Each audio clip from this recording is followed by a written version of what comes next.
Fala galera, bom dia, boa tarde, boa noite. Eu me chamo Ítalo. Hoje eu vou trazer para vocês a parte 3 da classificação das constituições. A gente terminou da outra vez e agora a gente vai falar um pouco sobre a extensão das constituições, como elas são classificadas quanto à sua extensão. As constituições quanto à sua extensão, elas são divididas em analíticas e sintéticas. Analíticas são aquelas constituições, aquelas normas constitucionais mais extensas, que falam não somente sobre a organização do Estado, mas também outras normas que dispõem sobre direitos dos trabalhadores, sobre previdência social, direitos fundamentais e tudo mais. Mas é para a Constituição de 88, nossa atual Constituição, né? Já as sintéticas, elas são mais concisas, ou seja, prevêem apenas normas para a organização do Estado, para o funcionamento do Estado em si, como é a Constituição dos Estados Unidos. Para poder a gente deixar isso bem crucificado na nossa mente, vamos fazer algumas questões, como sempre em todas as aulas.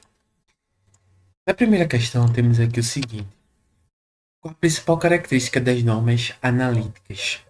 Ou seja, aquelas mais extensas, certo? Vamos lá.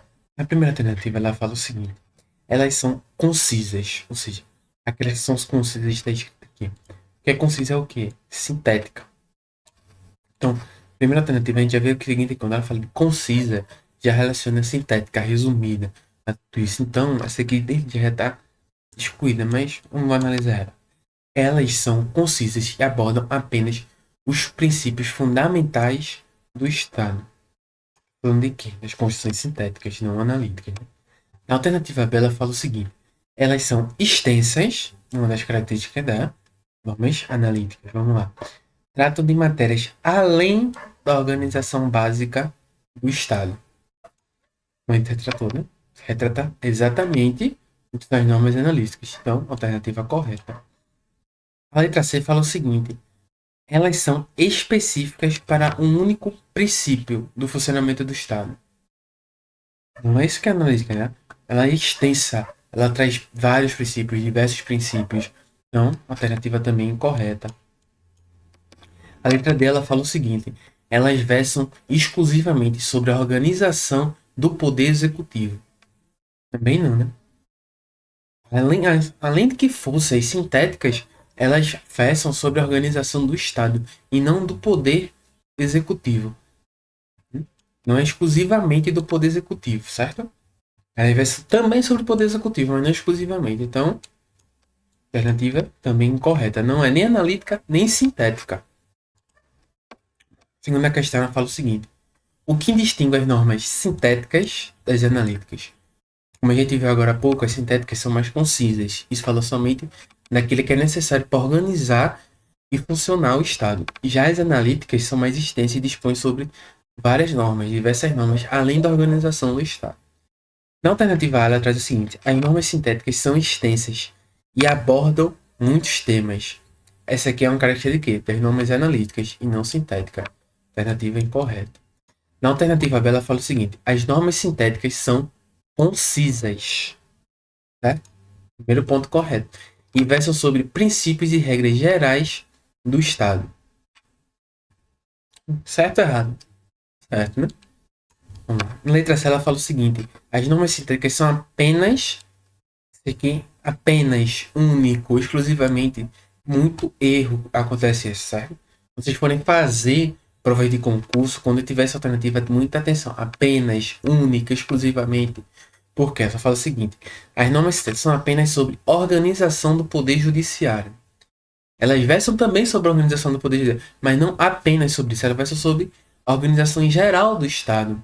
Mesmo que concisas, falam somente sobre a organização geral do Estado. Então, ela está errada somente devido a isso. Ela fala também sobre a organização do poder judiciário, mas não apenas sobre ele. E a letra D, ela fala o seguinte: as normas sintéticas detalham os procedimentos administrativos do Estado. Elas pedem, organizam o Estado em si, mas os procedimentos e tudo elas deixam para as leis detalharem. Então, também está incorreto.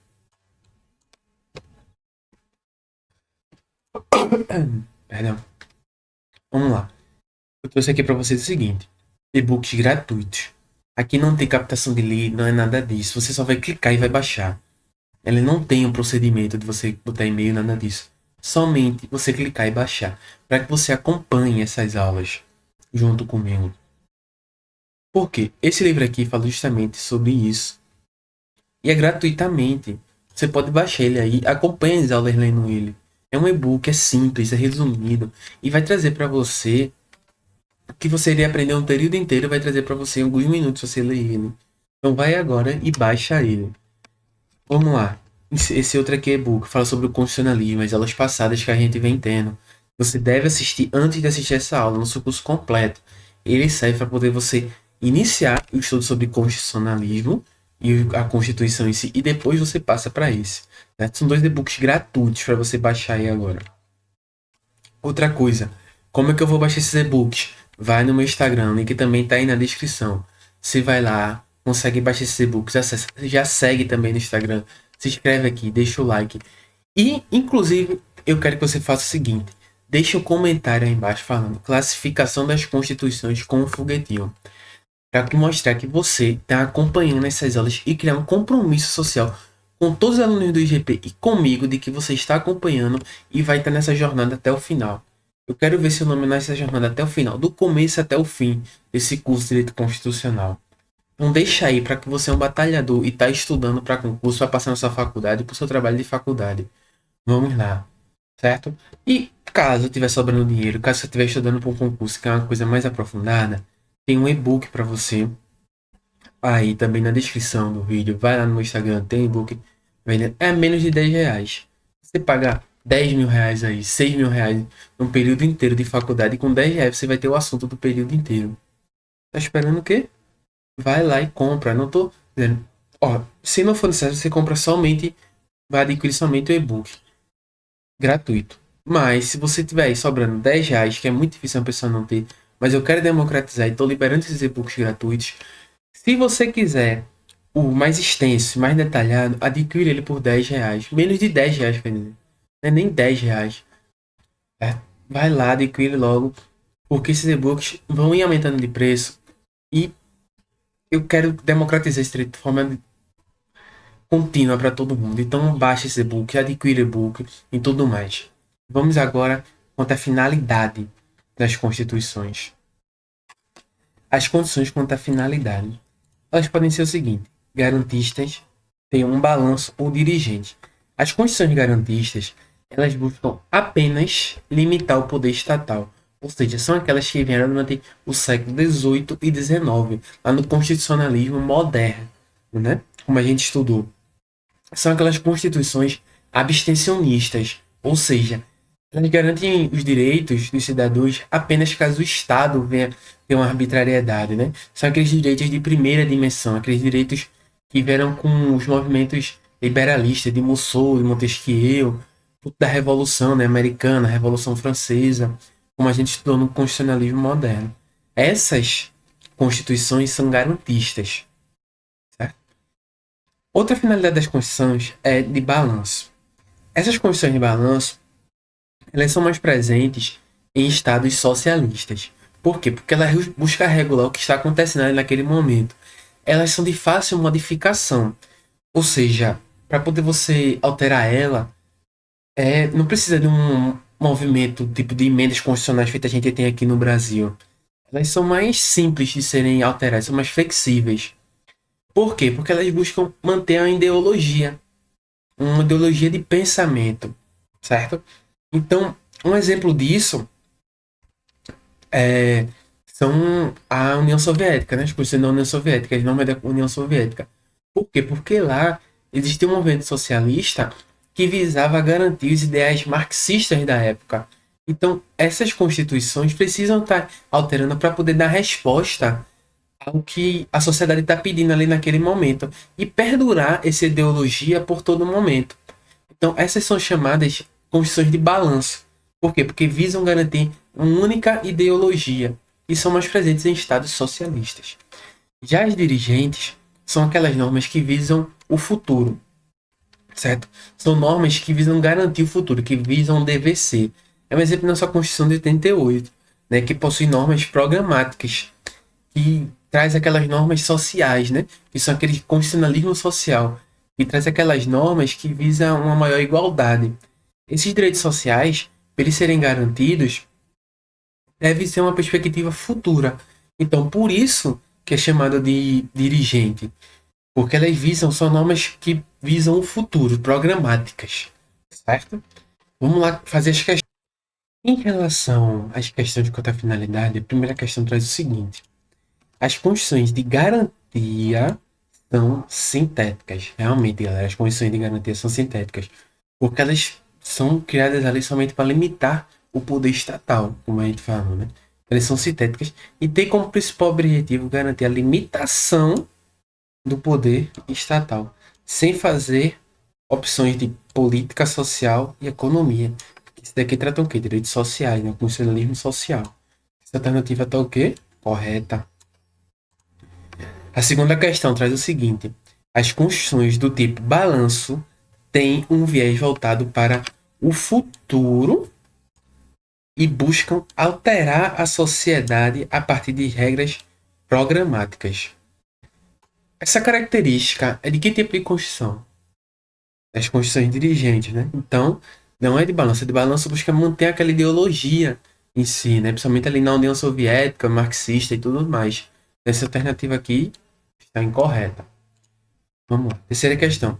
A Constituição Brasileira de 1988 pode ser considerada uma Constituição dirigente, certo? Pois estabelece normas programáticas voltadas para o futuro, que é igual ao que ele retrata o constitucionalismo social, com o objetivo de alterar a sociedade e garantir direitos sociais. Não é isso que faz? Então, alternativa também correta. Agora vamos à classificação se elas serão reduzidas ou variadas. Essa é uma classificação bem simples. Por quê? As condições reduzidas são aquelas que estão contidas em um único código, certo? Em um único texto. A Constituição Federal de 88, a Constituição Federal tal, ou a Constituição Federal de outro país. É um único texto. Já as variadas são normas constitucionais que estão contidas em diversas leis. Essa é a principal distinção. Então vamos lá fazer as questões que vai ficar mais claro isso. Primeira questão, ela traz o seguinte: as constituições reduzidas são aquelas que trazem normas distribuídas em textos. Essas normas são o quê? As variadas. Então, alternativa incorreta, certo? Pluritextuais, esparsas são as alternativas às constituições variadas. Questão 2. As constituições reduzidas, de acordo com o Nandi Lambeiro, é o autor que faz essa distinção de reduzida e variada, são unitárias, uma única constituição, e trazem normas em um só código. A alternativa está o quê? Correto, né? Um único código reduzido a 1 está correta. Aqui agora vamos para o nosso resumo. Ela traz o seguinte: variadas, contidas em vários textos, reduzidas, um único texto, como a gente viu. Garantia, direitos de primeira dimensão, são aquelas constituições que nascem com o constitucionalismo moderno, século XVIII e século XIX, que visam somente garantir a liberdade dos cidadãos, visam garantir somente que o Estado não atue contra eles, e as constituições abstencionistas. Balanço, garantir uma única ideologia, certo? São aquelas condições que são flexíveis, fáceis de modificação, porque regulam o que a sociedade quer naquele momento. Dirigentes, Constituição Federal de 88, normas programáticas, os direitos sociais, constitucionalismo social, elas são aquelas que buscam garantir os direitos sociais, então tem uma perspectiva de DVC, do futuro. Analíticas, mais extensas, não buscam somente normas de organização do Estado, mas normas em geral, como direitos dos trabalhadores, direito de previdência e tudo mais. Sintéticas, são aquelas mais concisas, que estão prevendo somente as normas e princípios fundamentais da organização do Estado, e servem somente para a funcionalidade do Estado. Com isso, galera, eu deixo esse quadrozinho aqui para vocês gravarem na cabeça, certo? Tira o print e grava esse quadradozinho na cabeça. E com esse resumo, acabamos agora a parte 3 da classificação das constituições. Vamos agora para a parte 4. Segue aí no vídeo. Um abraço, até a próxima.